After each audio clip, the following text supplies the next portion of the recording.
The echo of your name. The parasha opens with a list of names, Shemot.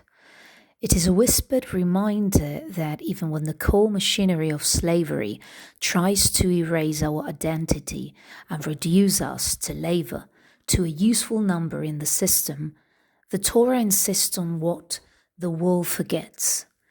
God calls you by your name.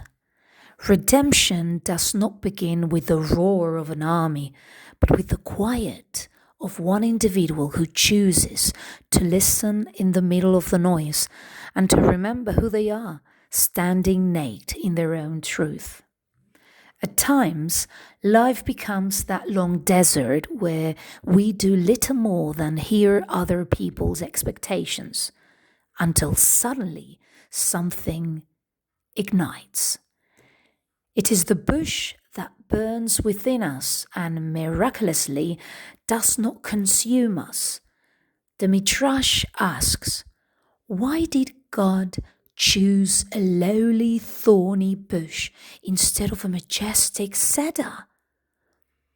Because God says, I am with them in their suffering. The bridge to our present is clear. The eternal does not wait for you at the peak of your success or when you finally have it together. He reveals himself in your thorns, in that crisis, that limitation, that problem that seems to burn you but does not destroy you.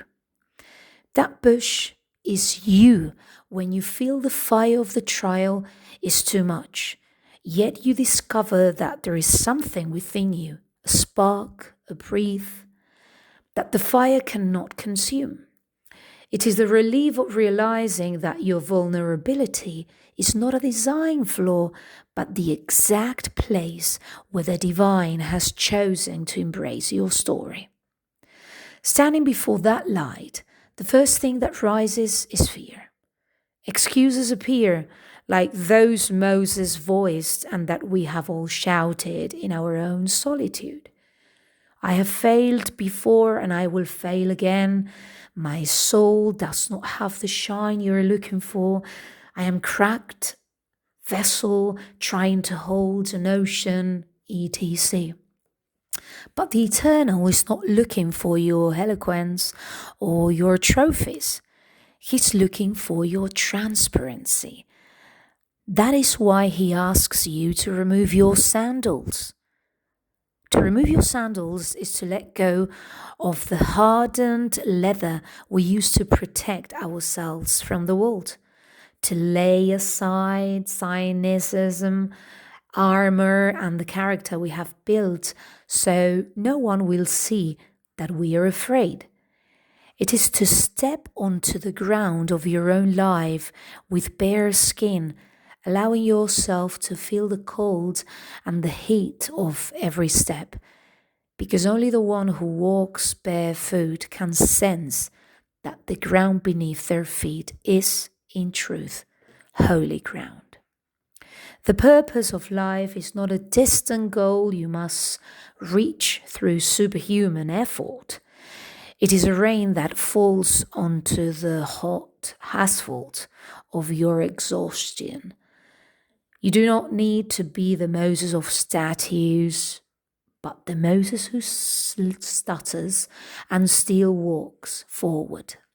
The plan of the universe will be fulfilled. Freedom will arrive because it is a promise etched in the stars. But the deepest gift is that the Eternal wants you to live that process, not as a spectator watching history pass by, but as the soul who, despite its cracks, agrees to become the channel. When the trial feels as if it burns too fiercely, remember this.